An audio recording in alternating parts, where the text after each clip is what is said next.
Good morning students, welcome to the class. हमने कल पढ़ लिया था कि बहुत सारा जो हेल्दी फूड होता है, आपको पता है fresh food is the healthiest food, और इसीलिए फ्रूट्स और वेजिटेबल्स बहुत हेल्दी होते हैं। ठीक है, अब ऐसा नहीं है कि जो गेहूँ होता है और चावल होता है, दालें होती हैं, वो फ्रेश होती नहीं है तो वो हेल्दी नहीं होती। हाँ, मैं इन फ्रूट्स की बात कर रही हूँ, फ्रूट्स और वेजिटेबल्स की बात कर रही हूँ। मेरा कहने का मतलब ये है कि जब हम फ्रेश खाते हैं वो ज़्यादा हेल्दी होता है, लेकिन अगर बहुत दिनों से प्रिजर्व किया हो, जैसे आप कभी देखते हो आजकल प्रोसेस्ड फूड मिलता है। प्रोसेस्ड फूड जानते हो क्या होता है? जिसको कि प्रिजर्व करके रखा जाता है, जिसको कि जैसे तैसे करके सुरक्षित करके रखा जाता है। अब देखो, वैसे तो मटर जो होती है या फिर कॉलीफ्लावर होती है, ये सब सर्दियों में मिलता है, लेकिन आजकल तो सारे साल भर मिलता है। क्यों? क्योंकि सर्दियों में से हम थोड़ी सी गोभी को, थोड़े से मटर को ना बचा के रख देते हैं अलग अलग तरीके से, और फिर धीरे धीरे उसको बेचते रहते हैं। अब ऐसे रखेंगे तो वो तो ख़राब हो जाएगा, क्योंकि अभी तो मैडम आपने बताया कि फ्रूट्स और वेजिटेबल्स बहुत फटाफट ख़राब हो जाते हैं। तो ये कैसे इतने टाइम तक बचे रहते हैं? क्योंकि हम उनके अंदर कुछ चीज़ें करते हैं, कुछ प्रोसेसिंग करते हैं। प्रोसेसिंग का मतलब होता है उनको अलग अलग तरीके होते हैं उनको प्रिजर्व करने के, उनको सुरक्षित रखने के, ताकि वो खराब ना हो।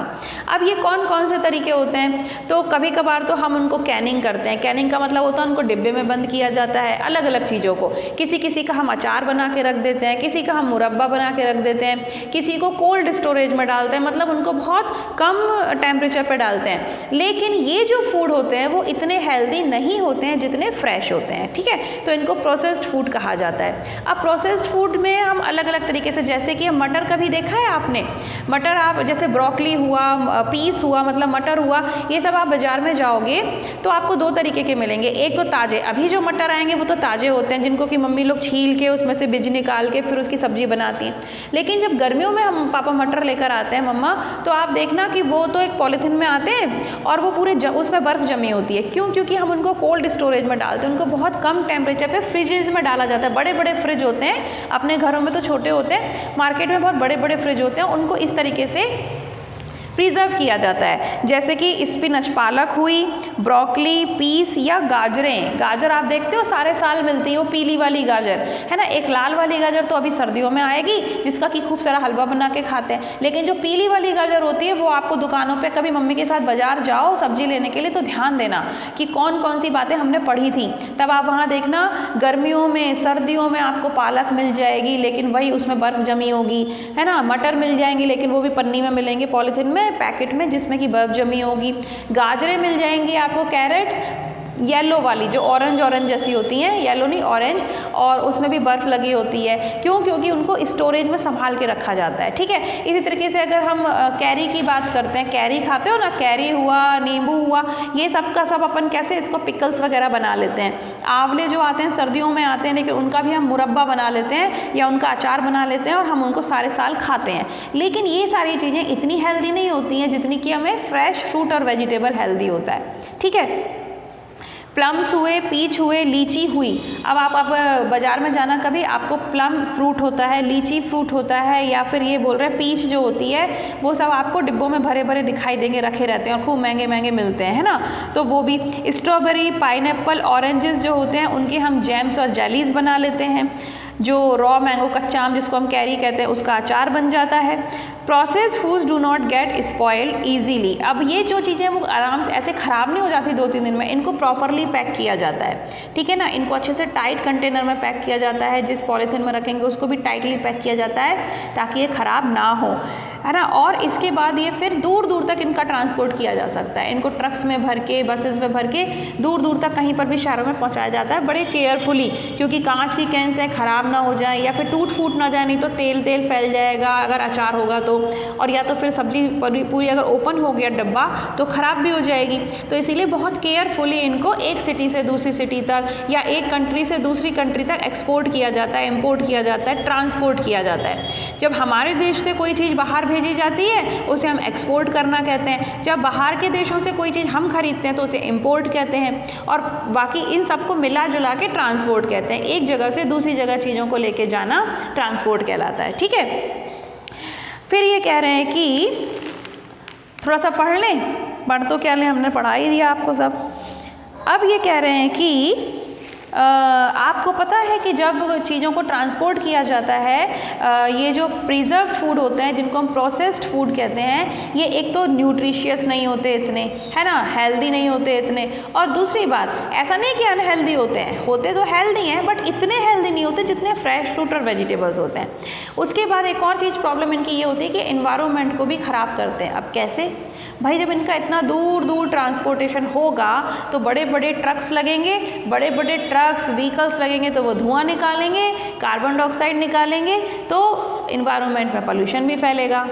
अब ये कोई ख़ास बात नहीं हुई मैडम वैसे, लेकिन फिर भी है ना, इसको हम कहते हैं कार्बन फुटप्रिंट, CARBON कार्बन। देखो लिखा हुआ है आपकी बुक में 63। मैं बोर्ड पे इसलिए नहीं लिखती हूँ, ये सारी स्पेलिंग में लिख सकती हूँ बोर्ड पर अभी होशियार बच्चे ना सब लिखना शुरू कर देते हैं कॉपी में, कहीं कार्बन फुटप्रिंट लिख देंगे, कहीं कुछ, तो वो पूरी कॉपी कचड़ा कर लेते हैं। इसीलिए मैं सारी बातें सिर्फ मुँह से बोल के बताती हूँ, अब ध्यान से सुना करो।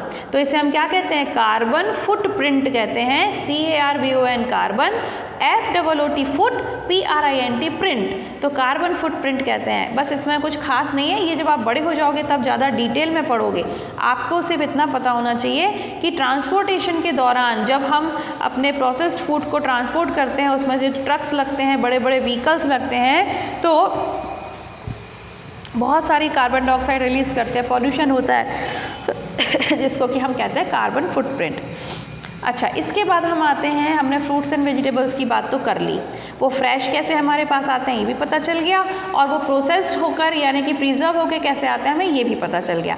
अब हम आते हैं सीरियल्स, ग्रेन्स और पल्सेस, मतलब हमारे सामने जो हमारे पास आते हैं दाल, चावल, गेहूँ या फिर बार्ली या फिर मक्का, ये सब हमारे पास कैसे आता है और ये सब कैसे उगाया जाता है। तो देखो, ये तो बात सच है कि जब तक हमारे खाने में रोटी सब्जी नहीं मिलेगी, हमें दाल चावल नहीं मिलेंगे, तब तक पेट नहीं भरता। अब आप बोलोगे ऐसा तो कुछ नहीं है मैडम, हम तो बढ़िया पिज़्ज़ा खा के खुश हो जाते हैं, हमें तो पेट भर जाता है, या फिर बढ़िया बर्गर खिला दो मेयोनीज़ वाला। लेकिन बच्चों, अगर आप ये सब खाते रहोगे तो ऐसे मोटे हो जाओगे पिज़्ज़ा की तरह ही, पफ़ी पफ़ी। तो सीधी सी बात है, आप एक दिन पिज़्ज़ा खा लोगे, 2 दिन खा लोगे, लेकिन उससे आपकी तबीयत खराब लगेगी, फिर आपको लौट फिर के आना तो रोटी पर ही पड़ेगा। लौट के बुद्धू घर को आए, इसका मतलब होता है कितना भी पिज़्ज़ा खा लो, लौट फिर के तो आपको रोटी सब्जी दाल चावल ही आपको हेल्दी बनाता है, समझे। तो इसीलिए हमारा जो खाना होता है, our meals are incomplete without some form of cereal or grain. और वैसे भी आप चाहे पिज़्ज़ा खाते हो, कुछ भी खाते हो, तो उसमें भी तो ग्रेन्स होते हैं, उसमें भी तो मैदा होती है, ठीक है ना। और किसी किसी में जैसे आप ब्रेड का अगर मान लीजिए सैंडविच खाते हो, तो आजकल व्हीट ब्रेड आती है, उसमें गेहूँ होता है, वाइट ब्रेड में तो मैदा होती है।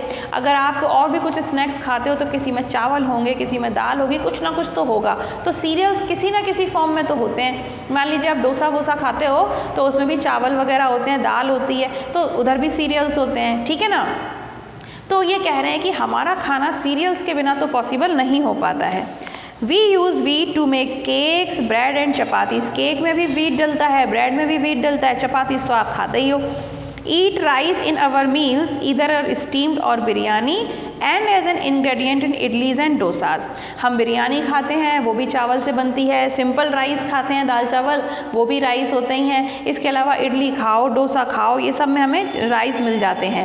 इसके बाद फिर हम पल्सेस कैसे खाते हैं, पल्सेस खाते हैं, दालें खाते हैं, चावल के साथ खाते हैं, चीला बना के खाते हैं, और भी दालों की बहुत सारी रेसिपीज़ होती हैं, सॉरी डिशेज़ होती हैं। इसके अलावा हम राजमा खाते हैं, चने खाते हैं, चने भी ग्राम हो जाते हैं फिर, है ना। और क्या कहते हैं, बेसन की कोई भी चीज़ खाते हो तो वो ग्राम फ्लोर ही होता है, वो भी आपका पल्स में आ गया। ये कह रहे हैं कि इन सारे अनाज को जो हमारे लिए इतने इम्पॉर्टेंट हैं, उनको प्रिजर्व करके रखना पड़ता है। अब आप बोलोगे कि तो इनकी भी न्यूट्रिशन कम हो जाता होगा, ऐसा नहीं होता है। प्रोसेस करने का या प्रिजर्व करने के अलग अलग तरीके होते हैं। कुछ तो नेचुरल प्रोसेसिंग होती है, नेचुरल प्रोसेसिंग में उनकी जो न्यूट्रिशन होता है ना, उनके अंदर जो पोषकता होती है ना, उनकी जो हेल्दीनेस होती है वो कम नहीं होती है।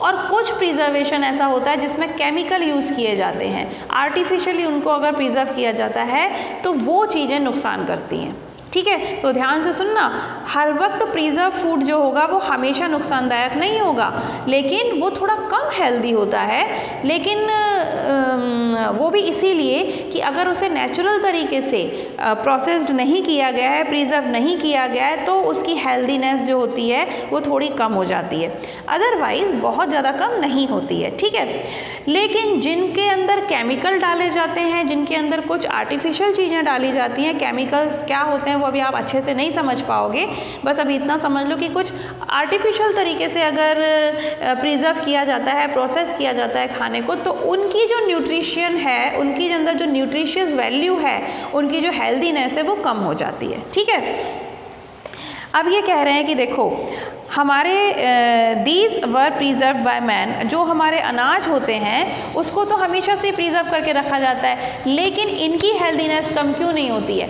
क्योंकि इनके अंदर कोई केमिकल नहीं मिलाया जाता। आपने क्या किया, गेहूँ उगाया, गेहूँ को हार्वेस्ट करके कटाई कर दी, उसके बाद फिर उसको हटा के उसकी जो भूसा वूसा होता है वो सब हटा दिया, जो छिलके होते हैं वो सब हटा दिए, और गेहूँ हमें मिल गए, चावल मिल गए, दालें मिल गई, उनको ऐसा कैसा उठा के बोरों के अंदर या डिब्बों के अंदर रख दिया, बस हो गया प्रिजर्वेशन।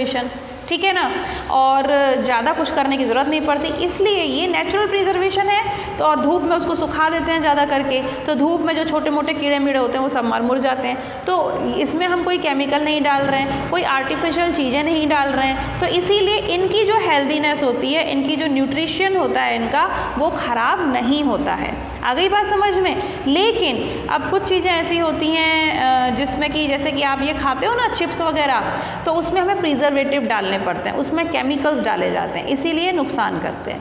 अब मम्मी चिल्लाती है ना कि चिप्स का एक पैकेट हो गया बस बहुत है सारे दिन में, नहीं जी आपको तो 50 रुपये वाला चाहिए, तो मम्मी कहती है कि बेटा ऐसा नहीं खाना चाहिए क्योंकि नुकसान करता है। अब आप सोचते होंगे कि इसमें क्या नुकसान है, ये भी तो पोटैटो से बना हुआ है और मम्मा भी तो पोटैटो की सब्ज़ी बनाती है, तो दोनों में क्या अंतर है? पोटैटो की सब्ज़ी बनती है, पोटैटो की मम्मी फिंगर फ्राइज़ बनाती है, तो वो तो हार्मफुल नहीं है, तो ये चिप्स का पैकेट क्यों हार्मफुल है? इसलिए हार्मफुल है क्योंकि मम्मा जब चिप्स बनाती है घर पे, या फिर फिंगर फ्राइज़ बनाती है, आलू की सब्ज़ी बनाती है, पराठे बनाती है, कचौड़ी बनाती है, तो उसमें प्रिजर्वेटिव नहीं डालती।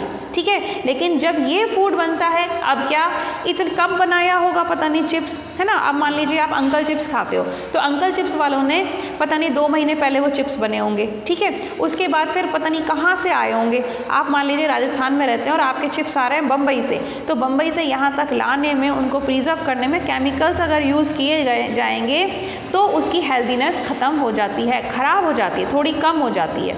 इसीलिए कहा जाता है कि प्रोसेस फूड कम खाने चाहिए, फ्रेश फूड ही ज़्यादा खाना चाहिए। जब आपकी मम्मा है इतना सारा बनाने के लिए, आपको टेस्टी टेस्टी खाना बना के देती है, तो काहे को वो खाना है ख़राब पुराना वाला खाना। लेकिन फिर भी कभी कभी तो मन करता है तो खा सकते हैं, कभी कभी ऐसी बात नहीं है। लेकिन मैं आपको सिर्फ उसका डिफरेंस बता रही हूँ, क्योंकि उसमें प्रिजर्वेटिव्स डले होते हैं। प्रिजर्वेटिव मतलब केमिकल्स डले होते हैं, कुछ ऐसी चीज़ें डली होती हैं आर्टिफिशियल जो उनको सड़ने से बचाती हैं, उनको ख़राब होने से बचाती हैं, इसीलिए वो आपको वो ज़्यादा हेल्दीनेस नहीं प्रोवाइड करते, वो कम हेल्दी होते हैं। लेकिन जो घर पे खाना बनता है, जो फ्रेश होता है, वो ज़्यादा हेल्दी होता है, क्योंकि उसमें कोई भी प्रिजर्वेटिव, कोई भी आर्टिफिशियल चीज़ें नहीं डली होती हैं। आ गई बात समझ में? तो ये इसीलिए हम देख रहे हैं कि वेजिटेबल और फ्रूट्स को ज़्यादा प्रिजर्व करना पड़ता है, लेकिन सीरियल्स वगैरह को प्रिजर्व करना बहुत आसान है। उनको सिर्फ धूप में सुखा लो और डिब्बे में बंद कर दो, बस बात ख़त्म। ठीक है ना। अब हम पढ़ेंगे ऑयल्स। तो ऑयल्स क्या होते हैं? ऑयल्स जनरली जो होते हैं वो या तो वेजिटेबल से बनाए जाते हैं या फ्रूट से बनाए जाते हैं। ठीक है, जैसे कि हम कोकोनट या ऑलिव ऑयल की बात करते हैं तो वो फ्रूट से बनता है, क्योंकि coconut is a fruit and olive is also fruit. जो ऑलिव ऑयल होता है उसका भी फ्रूट होता है जो पेड़ पर, उससे ऑलिव ऑयल बनाया जाता है। इसके बाद जो आपका देखते हैं कि सनफ्लावर है, वो फ्लावर से बनाया जाता है, सीड से बनाया जाता है। मूंगफली जो होती है वो भी सीड से बनाई जाती है। वेजिटेबल बोला मैंने, वेजिटेबल नहीं, सीड या फ्रूट बोलना चाहिए था। तो जो सीड होती है, बीज होते हैं, जैसे मूंगफली का तेल आप जानते हो, मूंगफली आप सब बच्चों ने देखी हैं, खाई भी हैं, उससे भी तेल निकाला जाता है। कुछ लोग मूंगफली के तेल में खाना बनाते हैं, कुछ लोग सरसों के तेल में खाना बनाते हैं। तो जो सरसों का पेड़ होता है उसमें सरसों के फूल होते हैं, उनमें बीज होते हैं, उससे तेल बनाया जाता है, जिसे हम कच्ची घानी का तेल कहते हैं। वो पतंजलि वाला एडवर्टीजमेंट आता है ना, नकली तेलों से अपने बच्चों को बचाइए, असली कच्ची घानी का तेल खाइए। ऐसे सोयाबीन का तेल आता है, तो सोयाबीन भी शायद बीजों से ही बनाया जाता है। तो ये कुछ जो तेल होते हैं वो तो बीज यानी कि सीड से बनाए जाते हैं, और कुछ ऑयल जो होते हैं वो फ्रूट से बनाए जाते हैं, जैसे कि कोकोनट ऑयल हुआ, ऑलिव ऑयल हुआ वगैरह। अब ये कह रहे हैं कि वेजिटेबल ऑयल जो होते हैं उन्हें एक्सट्रैक्ट किया जाता है। अब फ्रूट से या सीड से कैसे ऑयल बनाए जाते हैं ये हम पढ़ेंगे नेक्स्ट वीडियो में, ठीक है। अभी इतना पढ़ाई करके रखो, कुछ समझना है तो यू कैन कॉल मी और message me, we will meet in the next video. तब तक के लिए सब बच्चे अपना ख्याल रखो, बाय बाय।